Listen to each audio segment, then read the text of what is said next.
আল্লাহ বললেন আমার ফেরেশতারা আমার ফেরেশতারা আমি আল্লাহ আমার বান্দা যতবার আমাকে ডাকে আমি আল্লাহ তত আনন্দিত হই আমি আল্লাহ ততই বড় খুশি হয়ে যায় আমার বান্দা যদি এত তাড়াতাড়ি কাবাটা দেখিয়ে দেওয়া হয় আমার বান্দা মনের আশা আকাঙ্ক্ষা পূরণ হয়ে যাবে ইব্রাহিম বিন আদম আল্লাহ পাকের ফেরেশতারা যখন আল্লাহকে বলে আল্লাহ বলে আমার ফেরেশতারা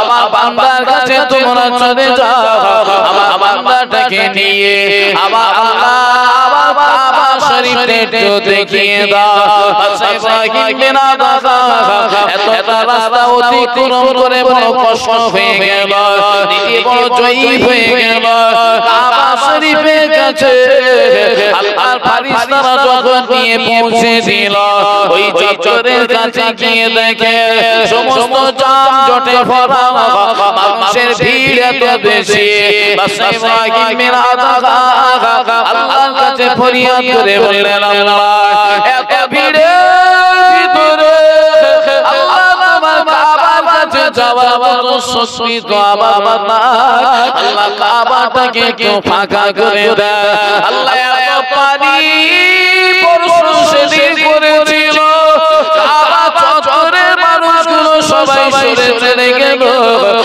ইব্রাহিম বিন আদম গুটি গুটি পায়ে আল্লাহর কাবা শরীফে চলে গেল কাবা শরীফটা ঘোরাঘুরি করে আল্লাহর কাছে বলে আল্লাহ আমি কাবায় আসতে পেরেছি বটে কিন্তু মনে বড় আশা মনে বড় তামান্না আল্লাহ আমার কাবার ভিতরে কি আমায় যাওয়া হবে না আল্লাহ আমার কাবার ভিতরে কি আমি যেতে পারবো না আল্লাহ পাকের বান্দা ইব্রাহিম বিন আদমের কথা শুনে আমার আল্লাহ দোয়া কবুল করে নিল কাবা শরীফে গেটটা খুলে দেওয়া হলো ইব্রাহিম বিন আদম কাবার ভিতরে ঢোকার সাথে সাথে উনি লক্ষ্য করে দেখে কাবা শরীফের ভিতরে কারা যেন আল্লাহর ইবাদতে মশগুল হয়ে আছে জোরে বলুন ইব্রাহিম বিন আদম অনেকটা দূর চলে গেল তখন যখন শুনতে পারলেন না বাদশা ইব্রাহিম বিন আদম পিছনে সঙ্গীদেরকে বললেন আয় আমার সঙ্গীরা চলে যাও তোমরা রাস্তার সাথে চলে যাও ওই বেবিটাকে আমি একটু এগিয়ে গিয়ে দেখি না গো সমুদ্রের কিনারার কাছে আল্লাহ বলিটা চলে গেল ফকির মানুষটা সমুদ্রের কিনারায় চলে গেল বাদশা ইব্রাহিম বিন আদম উঠে পিঠে করে সমুদ্রের কাছে চলে গেল আল্লাহ বান্দাকে বললে ফকির সাহেব বাবাকে আপনার পরিচয়টা একটু বলুন না আপনার সঙ্গে আমি দুটি কথা বলবো বাদশা ইব্রাহিম বিন আদম যেই না প্রশ্নটা করলেন ফকির মানুষটা জবাব দিয়ে বললেন আপনার কি প্রশ্ন আছে আপনি বলুন না আপনার প্রশ্নের জবাবটা তো আমি দিতে পারবো বাদশা ইব্রাহিম বিন আদম উনি প্রশ্ন করলেন আপনি কে উনি জবাব দিয়ে বললেন আমি অন্য কেউ নয় আমি হলাম হযরত খিজির আলাইহিস সালাম জোরে বলুন বাদশা ইব্রাহিম বিন আদম হুজুরের কথাটা শুনে বললেন ও আল্লাহর বান্দা খিজির আলাইহিস সালাম একটা প্রশ্নের জবাব কি তুমি দেবে এই প্রশ্নের জবাব আমায় দিতে হবে বলো বাদশা ইব্রাহিম বিন আদম বললেন হুজুর আপনি কত রাতে আমার ছাদের মাথায় কে যেন একজন ছিল হাঁটার আওয়াজ পাওয়া যায় আমি জিজ্ঞাসা করলাম কে উনি জবাব দিয়ে বললেন আমি একজন উটের রাখাল আমি আবার উটটা হারিয়ে গেছে আমি উটটা খোঁজার জন্য ছাদের মাথায় চলে এলাম ওই ব্যক্তিটা আমার ছাদের মাথায় যিনি ছিলেন উনি বাকে হুজুর জবাব দিয়ে বললেন ওটা অন্য কেউ নয়, ওটা ছিলাম আমি খিজির আলাইহিস সালাম। গত রাতে তোমার ছাদের মাথায় ছিলাম। ইব্রাহিম বিন আদহা জিজ্ঞাসা করে বললেন ও আল্লাহর বান্দা একটু আমাকে বলুন গত রাতে ওই ব্যক্তি আমাকে বলেছিলেন দুনিয়ার জমিনে আল্লাহকে যদি পেতে হয় সোনার খালকে শুয়ে আল্লাহকে পাওয়া যাবে না, বিবি বাচ্চা নিয়ে আনন্দ ফুর্তি করে আল্লাহ পাওয়া যাবে না। ও আল্লাহর বান্দা আল্লাহকে পেতে গেলে কি করতে হবে বলে দিন না। বাদশা ইব্রাহিম বিন আদহা আল্লাহ প্রশ্ন করলে আল্লাহ বান্দা জবাব দিয়ে বললেন বাদশা ইব্রাহিম বিন আদহা যা কন্ট্রোল করে দাও, যা বিতরণ করে দাও। আমার আল্লাহকে যদি পেতে হয় আল্লাহর ফানা ফিল্লা হয়ে যাও, আল্লাহকে বারে বারে বারে বারে ডাকো, আমার আল্লাহ তোমার ডাকে সাড়া দিয়ে দেবে। বাদশা ইব্রাহিম বিন আদহার কথাটা বলে আল্লাহর ওলি হযরত খিজির আলাইহিস সালাম উনি সমুদ্রের ভিতরে নেমে চলে গেল। বাদশা ইব্রাহিম বিন আদহা আজে পাম্মা কিছু সময় এক জায়গাতে দাঁড়িয়ে চিন্তা করল। কিছু সময় বাদে উঠতে বললে আমার কাছ থেকে বিদায় দিয়ে চলে যাও, তোমার যেখানে মন চাই তুমি সেখানে চলে যাও। আল্লাহ প্রাণী উটটাকে ছেড়ে দেওয়া হলো। বাদশা ইব্রাহিম বিন আদহা ওখান থেকে বেশ কিছুটা দূর চলে এলো। রাস্তায় একজন চাষির সঙ্গে দেখা হলো। চাষিকে বললে আয় চাষি তুমি আমার সোনার মুকুটটা দিয়ে দাও না। বাদশা ইব্রাহিম বিন আদহা সোনার মুকুটটা একজন চাষির হাতে তুলে দেওয়া হলো। উনি নিঃস্ব হওয়ার জন্য তৈরি হতে লাগলেন। ও সোনা মানিকেরা বাদশা ইব্রাহিম বিন আদহা ওখান থেকে আবার বেশ কিছুটা দূর চলে গেল। একজন চটে জামা পরিধান করা ব্যক্তি ওই রাস্তা দিয়ে হেঁটে যাচ্ছিলেন। বাদশা ইব্রাহিম বিন আদহা ওই ব্যক্তির কাছে গিয়ে বললেন ও আপনার ছোট জামাটা আপনি আমাকে দিন, বিনিময়ে আমার সোনার জামাটা আমি আপনার হাতে তুলে দেব। আল্লাহ জবাব দিয়ে বললেন না, আপনার ওই সোনার জামা যদি আমার গায়ে উঠে যায় আমার মনে আত্ম অহংকার বেড়ে যাবে। আমি ওই সোনার জামা আমি পরব না। আমি আমার চটের জামা আমার জন্য যথেষ্ট। আল্লাহর বান্দা বাদশা ইব্রাহিম বিন আদহা ওখান থেকে আবার বেশ কিছুটা দূর চলে গেল। আমার আপনাদের ব্যক্তি পথের যাত্রী ব্যক্তির সঙ্গে দেখা হলো। আল্লাহর বান্দা বাদশা ইব্রাহিম বিন আদহা বললেন আল্লাহর বান্দা আপনার প্রশংসা আমায় দিন, বিনিময়ে সোনার প্রশংসা আপনাকে দিয়ে দেব। আল্লাহর বান্দা প্রশংসা দিয়ে দিল, সোনার প্রশংসা ইব্রাহিম বিন আদহা দিয়ে দিল। ও সোনার মানিকেরা আমি যে ব্যক্তির আলোচনা করছি ওই ব্যক্তির রাস্তার পাহারা দেওয়ার জন্য একজন নয় দুইজন 40,000 সেনা ব্যবহার করা হতো। এদের কাছে 40,000 সোনার ঢাল ছিল।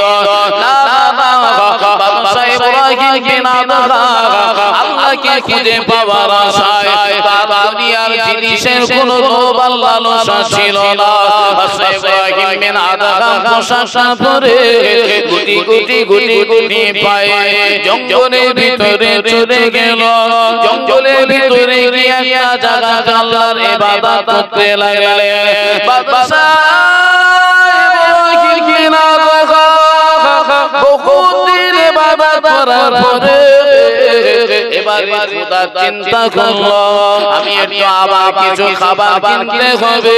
জঙ্গলের ভিতরে কিছু কাঠ কেটে নিল, কাঠগুলো বাজারে নিয়ে গেল।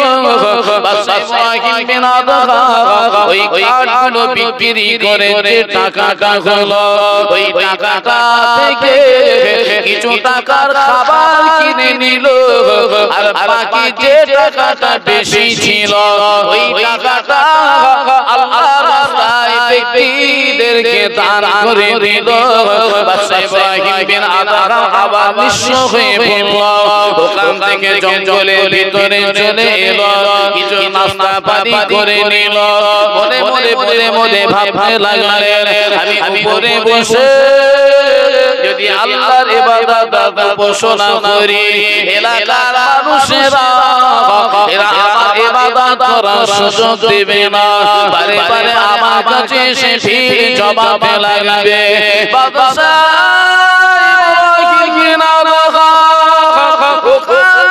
জঙ্গলের ভিতরে জায়গা খুঁজতে লাগে কোথায় কি ইবাদত করব। যাওয়ার পরে একটা কুয়া দেখতে পেল। ওই কুয়ার ভিতরে ইব্রাহিম বিন আদহাম মনে মনে চিন্তা করে নিল আমি কুয়ার ভিতরে আল্লাহর ইবাদত করব। কেউ আমাকে দেখতে পাবে না, কেউ আমাকে বুঝতে পারবে না।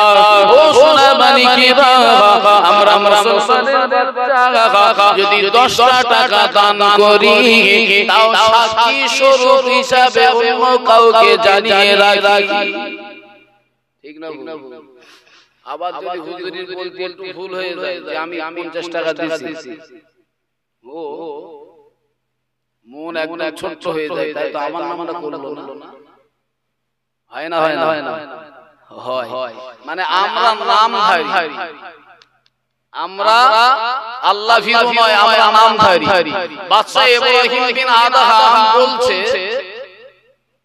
যে আমি উপরে বসে যদি ইবাদত করি এলাকার মানুষেরা বুঝতে পারবে, চিনতে পারবে, এখানে থাকা যাবে না, গুহার ভিতরে নেমে আল্লাহর ইবাদত করব যাতে কেউ আমাকে দেখতে না পায়। আর আমরা যদি একটা ভালো কাজ করি তাও একটু মানুষকে দেখাতে চাই, দেখুক যেন হ্যাঁ বলতে পারে যে আমি একজন বিরাট ভালো। আরে দুনিয়ার মানুষের ভালো বলার চাইতে আল্লাহ যেদিন আপনাকে ভালো বলবে গোটা দুনিয়ার মানুষ আপনাকে খারাপ বলুক কোনো যায় আসে না, কিন্তু আল্লাহ আপনাকে কতটা ভালোবাসে সেটা আপনি ছাড়া আর কেউ জানে না, পৃথিবীর কেউ জানে না। সবাই জানে আপনি বিশাল খারাপ, কিন্তু আপনি কতটা ভালো সেটা আপনি বলতে পারবেন আর আল্লাহ ভালো জানে।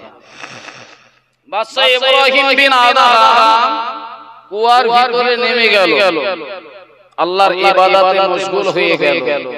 একদিন নয়, 2 দিন নয়, 1 মাস নয়, 2 মাস নয়, কিতাবে লেখা আছে টানা 11 বছর ওই কুয়ার ভিতরে বসে আল্লাহর সন্ধানে আল্লাহর ইবাদতে মশগুল হয়ে গেল। একবার জোরে বলুন সুবহানাল্লাহ। খাবিয়েছে কে? 11 বছর আর কুয়া থেকে উপরে উঠেননি, জীবিত রেখেছিলেন কে? আল্লাহ। কিন্তু না, আমাদের বিশ্বাস খাওয়ায় আমাদের কাজ কাম, আমাদের বিশ্বাস খাওয়ায় আমাদের অর্থ, আমাদের বিশ্বাস খাওয়ায় গ্রামের বড় লোকেদের কাছে হাত হাতলে তারা দেয়, তাতে আমাদের খাওয়া হয়। এটা আমাদের বিশ্বাস না। বিশ্বাস এটাই করুন বান্দার কিচ্ছু না থাকলেও আল্লাহ আছে বান্দার। একবার জোরে বলুন সুবহানাল্লাহ। যার কেউ নেই তার আছেন আল্লাহ। বাদশা ইব্রাহিম বিন আদহাম কুয়ার ভিতরে 11 বছর ইবাদত করলেন। ইবাদত করার পরে ওই গুহার ভিতর থেকে বাইরে খুশবু বার হতে আরম্ভ করলো। আতরের সুগন্ধ বাইরে ভেসে ভেসে আসে। এলাকার মানুষেরা বলেন এত সুন্দর খুশবু, এত সুন্দর বাস কোথা থেকে আসে? জঙ্গলের ভিতরে কোন জায়গা থেকে আসে দেখতে হবে গো। বাদশা ইব্রাহিম বিন আদহাম যে গুহার ভিতরে বসে আল্লাহর ইবাদতে মশগুল হয়েছিলেন, এলাকার মানুষেরা খুঁজতে খুঁজতে ওই গুহাটা খুঁজে ফেলল ওই গুহার ভিতরে গন্ধ গুহার ভিতরে খুশবুতে এলাকার মানুষেরা দেওয়ানা হয়ে গেল পাগল হয়ে গেল গোটা এলাকায় ছড়িয়ে গেল আল্লাহর ওলি যদি দেখতে হয় আল্লাহর মাহবুব বান্দা যদি দেখতে হয় জঙ্গলের ভিতরে গুহার ভিতরে আল্লাহর বান্দাকে দেখে আল্লাহর মাহবুব বান্দাকে দেখতে গেলে বুঝতে পারবে এলাকার মানুষেরা সবাই একে একে আসে বাদশা ইব্রাহিমের ওখানে দিন শুরু হয়ে গেল বাবা আল্লাহর কাছে ফরিয়াদ করে বললেন ও রব্বুল আলামিন আল্লাহ আমি আর গুহার ভিতরে থাকবো না আমি গুহার ভিতর থেকে বেরিয়ে পড়বো এলাকার মানুষেরা আমাকে ভালো বলে এলাকার মানুষেরা আমাকে দাম দিতে লাগলে ও রব্বুল আলামিন আল্লাহ এই ভালো বলাতে আমার মনের ভিতরে অহংকার বেড়ে যাবে আল্লাহ আমি আপনার ভোলা হয়ে যেতে পারি আমি থাকবো না আমি দোকানায় থাকবো না এলাকার মানুষ আমায় ভালো বলুক এটা আমি শুনতে চাই না ও রব্বুল আলামিন আল্লাহ আমি আর গুহার ভিতরে থাকবো না আল্লাহ আমার কাছে কোনো গাড়ি নাই বাহন নাই আল্লাহ আমার কাছে কোনো অটো নাই আল্লাহ আমি এখান থেকে যে কোথাও চলে যাব কি করে যাব রব্বুল আলামিন আল্লাহ আমি বাদশা ইব্রাহিম বিন আদহাম আমার কাছে অটো নাই বাহন নাই কি করে যাব আল্লাহ আমার মনে বড় আশা মনে বড় তামান্না গো আল্লাহ বলা জীবনে চলো চোখে দেখা আমার হয় না গো আল্লাহ আপনার কাছে আমি দোয়া চাই আমি আপনার কাবা পর্যন্ত হেঁটে হেঁটে আপনার কাবায় চলে যাব জোরে বলো আল্লাহ আমি যদি একটানা হেঁটে যাই একটানা হেঁটে যাই আমার শরীর আর পারবে না আমার শরীর আর বইবে না আল্লাহ আমি আপনার কাছে নিয়াত করলাম আমি এক পা দু পা করে তুলব দু কদমের মাথায় দাঁড়িয়ে আমি আল্লাহ আপনার দরবারে দুরাকাত করে নফল নামাজ আদায় করব নামাজের ভিতরে বিশ্রাম হয়ে যাবে আমি আবার দু কদম করে হাঁটব আবার দু কদমের মাথায় দাঁড়িয়ে আমি আবার দুরাকাত নামাজ আদায় করব ও রব্বুল আলামিন আল্লাহ আমি এমন ভাবে দু কদম করে তুলে দু কদমের মাথায় দাঁড়িয়ে দুরাকাত নামাজ আদায় করব আল্লাহ আমি এমন ভাবে আপনার কাবা পর্যন্ত যেন চলে যেতে পারি আল্লাহ আপনি আমার দোয়াটাকে কবুল করে নেন বাদশা ইব্রাহিম বিন আদহাম গুহার ভিতর থেকে উঠে পড়ল গুহার ভিতর থেকে উঠে বাইরে বার হলো একটা দু পা করে তুলে আর দু কদমের মাথায় দাঁড়িয়ে দুই রাকাত নফল নামাজ আদায় করে জোরে বলুন আল্লাহ আমার টাকা নেই পয়সা নেই কিচ্ছু তো নেই কোনো বাহন নেই সেই বাহন চেপে আমি বেরিয়ে যাব কাবায় তাহলে আমার যেতে গেলে হেঁটে যেতে হবে আমি শুধু টানা হাঁটবো কেন টানা হাঁটলে তো কষ্ট হবে এক পা দু পা করে তুলবো দু কদমের মাথায় দাঁড়িয়ে দু রাকাত করে নামাজ আদায় করব আল্লাহর কাছে বলে গুহার ভিতর থেকে উঠে পড়লেন এক কদম দু কদম করে তুলে দু কদমের মাথায় দাঁড়িয়ে নামাজ আদায় করেন এমন ভাবে এক নয় দুই দিন নয় এক মাস নয় দুই মাস নয় টানা টানা 10টা বছর হাঁটা আরম্ভ করলো 10 বছরের মাথায় দাঁড়িয়ে আল্লাহর কাছে দুটি হাত তুলে বললেন ও রব্বুল আলামিন আল্লাহ আমি বাদশা ইব্রাহিমকে না দেখা এখন কি আপনার মনোনীত বান্দা হতে পারলাম না? আল্লাহ আমি কাবায় পৌঁছাতে পারলাম না। আল্লাহ আমাকে চর্ম চোখে আল্লাহ তোমার কাবা কি দেখা হবে না? ইব্রাহিম বিন আদম কুবরু নাজারি করলো, হুকুমা কাটি করলো, দজরে মাথা আল্লাহর কাছে দোয়া করে কান্না কাটি করলো। 10 বছর পরে আবার বাদশা ইব্রাহিমকে না দেখা দোয়াটা শেষ করে আবার কদম করে পা তুলে আবার কদমের মাথায় দাঁড়িয়ে আল্লাহর দরবারে দুরাকাত নামাজ আদায় করে। এমন ভাবে এক মাস নয়, 2 মাস নয়, আবার তিনি 10 বছর অতিক্রম করলো। ইব্রাহিম বিন আদমের বয়স বেড়ে যায়, তিনি জয়ী হয়ে যায়, অসুস্থ হয়ে যায়। আল্লাহর বান্দা বাদশা ইব্রাহিমকে না দেখা আবার 20 বছরের মাথায় দাঁড়িয়ে আল্লাহর কাছে দুটি হাত তুলে মুনাজারি করে না বলে, ও রব্বুল আলামিন আল্লাহ, আমি বাদশা ইব্রাহিম বিন আদম আমার কি আপনার কাবা দেখা হবে না? আল্লাহ আমি কি কাবায় যেতে পারবো না? আমি এত বড় অপরাধ, আমি এত খারাপ, আল্লাহ আমার কি কাবা দেখা হবে না? বাদশা ইব্রাহিম বিন আদম দোয়া শেষ করে আবার কদম করে পা তুলে আবার ওই জায়গাতে দাঁড়িয়ে 2 রাকাত নামাজ আদায় করে। ও সোনা মানিকেরা, আমি সংক্ষেপে আপনাকে বোঝাবো, এভাবে আবার 10 বছর পার করলো, সেদিনও দোয়া করলো, সেদিনও বাদশা ইব্রাহিমকে না দেখা কাবায় পৌঁছাতে পারলো না। এদিকে 30 বছর অতিক্রম হয়ে গেল, আবার বাদশা ইব্রাহিমকে না দেখা আগের মতন 2 কদম করে পা তুলে দুরাকাত করে নামাজ আদায় করে। এমন ভাবে আবার 10টা বছর পার করলো। 40 বছরের মাথায় বাদশা ইব্রাহিমকে না দেখা এত কান্না সেদিন কেঁদেছিল।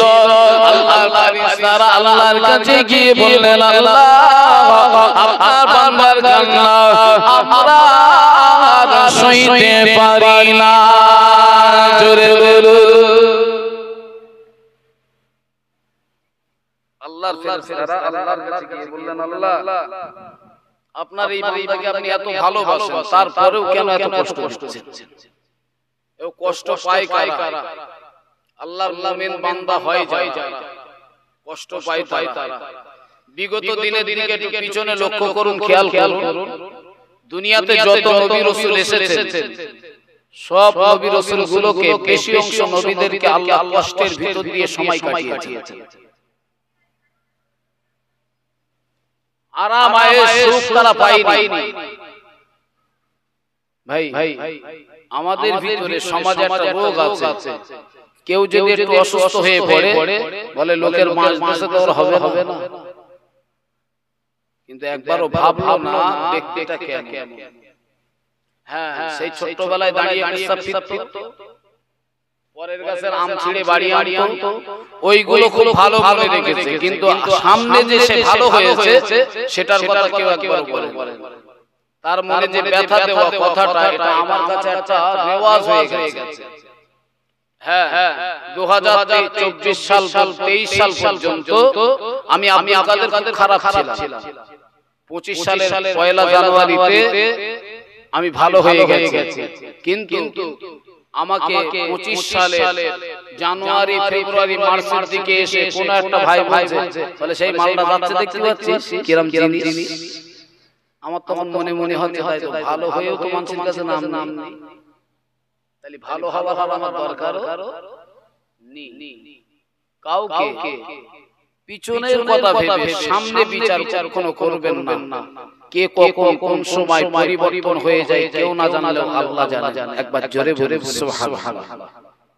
হাবিবে আজমির ঘটনা আপনারা শুনে আছেন, বহুত পুরাতন আলোচনা, মনে করে দেওয়ার জন্য আমি একটুখানি তুলে ধরে বলছি। রাস্তা দিয়ে যখন যাচ্ছেন শিশু বাচ্চারা বলছেন সরে যা, হাবিবে আজমির পায়ের ধুলা যদি আমাদের গায়ে লাগে আমরা গুনাহগার হব। কিছু সময় বাদে ওই হাবিবে আজমির আবার রাস্তা দিয়ে হেঁটে হেঁটে আসছেন। ওই বাচ্চাগুলোই তখন কথাটা ঘুরিয়ে বললেন, সবাই সরে যাও, আমাদের পায়ের ধুলা যদি হাবিবে আজমির গায়ে লাগে, তওবাকারী হাবিবে আজমির গায়ে লাগে, আমরা গুনাহগার হব। একটু আগে কি বলেছেন? হাবিবে আজমির পায়ের ধুলা যদি আমাদের গায়ে লাগে, আমরা গুনাহগার হব। পরে কোনি বলছে, আমাদের ধুলা যদি হাবিবে আজমির গায়ে লাগে, আমরা গুনাহগার হব। পরিবর্তন কতটা সময়ের ভিতরে।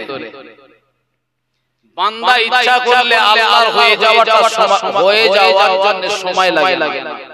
আমার কোন একটা ভাই যদি এখান থেকে তওবা করে বাড়িতে যায়, আমি জীবনে আর কাউকে কষ্ট দেব না, আমি জীবনে কাউকে ফাঁকি দেব না, আমি জীবনে কোনো অন্যায় কাজে আর এগিয়ে যাব না। ওই ভাইটার তারপরে 2-10 দিন বাদেও যদি কেউ আবার সেই কথাটাই বলে, ও তখন মনে মনে ভাবে যে ভালো হয়েও যখন নাম নিকো, তা আমার আর ভালো হয়েও দরকার, যা চাচ্ছে আর 3 দিন বেশি খারাপ হয়ে গেল। উপর থেকে কাউকে বিচার করবে না। বাদশা ইব্রাহিম বিন আদহা 40 বছর ধরে রাস্তা দিয়ে হাঁটছেন, আল্লাহর কাবায় যাবে। বাদশা ইব্রাহিম বিন আদহাম যদি ভালো না হতো, তাহলে ওই গুহার ভিতরের মাটিগুলো আর আল্লাহ খুশবুতে ভরিয়ে দিত না। তাহলে আল্লাহর মনোনীত হতে পেরেছেন বলি আল্লাহ তাকে তার বসার জায়গাতে খুশবুতে পরিণত করে দিল। 40 বছরের মাথায় আল্লাহর ফেরেশতারা আল্লাহকে বললেন, আল্লাহ আমরা আর সইতে পারছি না। আল্লাহ বললেন, আমার ফেরেশতারা, আমার ফেরেশতারা, আমি আল্লাহ আমার বান্দা যতবার আমাকে ডাকে, আমি আল্লাহ তত আনন্দিত হই, আমি আল্লাহ ততই বড় খুশি হয়ে যায়। আমার বান্দা যদি এত তাড়াতাড়ি কাবাটা দেখিয়ে দেওয়া হয়, আমার বান্দা মনের আশা আকাঙ্ক্ষা পূরণ হয়ে যাবে। বাদশা ইব্রাহিম বিন আদহা আল্লাহ পাকের ফেরেশতারা যখন আল্লাহকে বলে, আল্লাহ বলে, আমার ফেরেশতারা, আমার বান্দার কাছে তোমরা চলে যাও, আমার বান্দাটাকে নিয়ে আমার আল্লাহ আমার কাবা শরীফে একটু দেখিয়ে দাও। বাদশা ইব্রাহিম বিন আদহা এতটা রাস্তা অতিক্রম করে বড় কষ্ট হয়ে গেল, নিজে বড় জয়ীব হয়ে গেল। কাবা শরীফের কাছে আল্লাহর ফেরেশতারা যখন নিয়ে পৌঁছে দিল, ওই চত্বরের কাছে গিয়ে দেখে সমস্ত যানজটে ভরা, মানুষের ভিড় এত বেশি।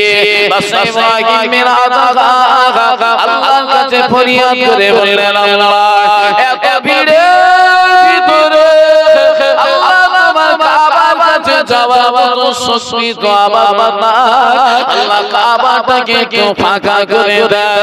আল্লাহ এত পানি বর্ষণ সেদিন করেছিল, কাবা চত্বরের মানুষগুলো সবাই সরে চলে গেল। বাদশা ইব্রাহিম বিন আদহা গুটি গুটি পায়ে আল্লাহর কাবা শরীফে চলে গেল। কাবা শরীফটা ঘোরাঘুরি করে আল্লাহর কাছে বলে, আল্লাহ আমি কাবায় আসতে পেরেছি বটে, কিন্তু মনে বড় আশা, মনে বড় তামান্না, আল্লাহ আমার কাবার ভিতরে কি আমায় যাওয়া হবে না, আল্লাহ আমার কাবার ভিতরে কি আমি যেতে পারবো না। আল্লাহ পাকের বান্দা বাদশা ইব্রাহিম বিন আদহার কথা শুনে আমার আল্লাহ দোয়া কবুল করে নিল। কাবা শরীফে গেটটা খুলে দেওয়া হলো। বাদশা ইব্রাহিম বিন আদহা কাবার ভিতরে ঢোকার সাথে সাথে উনি লক্ষ্য করে দেখে কাবা শরীফের ভিতরে কারা যেন আল্লাহর ইবাদতে মশগুল হয়ে আছে। জোরে বলুন। বাদশা ইব্রাহিম বিন আদহা যেই গেছেন,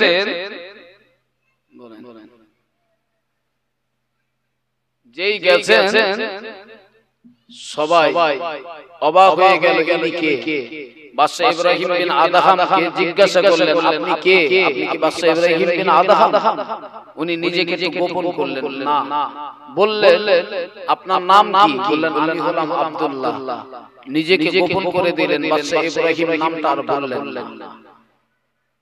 কিছু সময় বাদে বাদশা ইব্রাহিম বিন আদহাম আল্লাহর কাছে খুব কেঁদেছিলেন। খুব কেঁদে কেঁদে বললেন আল্লাহ আমি যা চেয়েছি তাই পেয়েছি, শেষ একটা চাওয়া আর পাওয়া আমার মনের বড় আশা আর ইচ্ছা, আল্লাহ তুমি আমাকে কতটা ভালোবাসো আমি একটু দেখতে চাই। আমরা ভালোবাসা দেখতে চাই কোথায় জানেন? নারীদের কাছে। ভালোবাসা আল্লাহর কাছে খুঁজতে যায় না। কেউ যখন কারোর সঙ্গে প্রেম করে সে তখন বলে তুমি আমারে কতটা ভালোবাসো দেখাতে পারবা, ওখানে ভালোবাসা দেখানো যায়। কিন্তু খোদারে যে কে কত ভালোবাসে খোদার কাছে কোনোদিন কৈফিয়ত করলেন না, চাইতে গেলেন।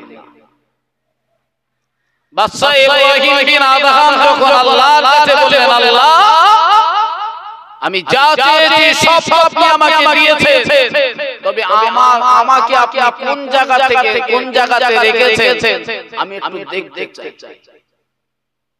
আল্লাহ বললেন বান্দা হে বাদশা ইব্রাহিম বিন আদহাম আমি আল্লাহ তোমাকে বড় উচ্চ মর্যাদা দিয়েছি, একবার জোরে বলে সুবহানাল্লাহ। তাতেও বাদশা ইব্রাহিম বিন আদহামের মনটা শান্ত হয় না। বললেন আল্লাহ একটু দেখতে চাই। আল্লাহ ওলিদের লিস্টের খাতাটা আল্লাহ আসমানে ঝুলিয়ে দিলেন। বাদশা ইব্রাহিম বিন আদহাম দেখতে পেলেন ওলিদের কাতারের নাম্বার 1 হলেন বাদশা ইব্রাহিম বিন আদহাম। একবার জোরে বলে সুবহানাল্লাহ। ভাই পয়সা খরচা করে কি খুঁজতে হয়েছে? পয়সা লাগেনি, জমি জায়গা লাগেনি, শুধু আল্লাহর হতে গেলে আল্লাহর কথাগুলো বান্দাকে মেনে নিতে হবে, তবেই তো আল্লাহকে পাওয়া যাবে। আল্লাহ বললেন আল্লাহু মাওলা ফালাহুল কুল, বান্দা তুই আমার হ আমি আল্লাহ তোর হয়ে যাব। একবার জোরে বলে সুবহানাল্লাহ। আমরা আল্লাহর হইলে আল্লাহ আমাদের হয় না। হাজার চেষ্টা করে শুধু একবার এই হুজুর একবার সেই হুজুরের কাছে দৌড়াই, হুজুর একটু দোয়া করো যাতে আমরা ভালো হয়ে যাই। হুজুর ভালো করতে পারবে না, আল্লাহর কাছে পারলে একটু সময় পেয়ে আল্লাহর কাছে চাও, আল্লাহ তুমি আমার খারাপি থেকে সরিয়ে আনো, আল্লাহ তুমি আমার এই পথ থেকে ভালো করে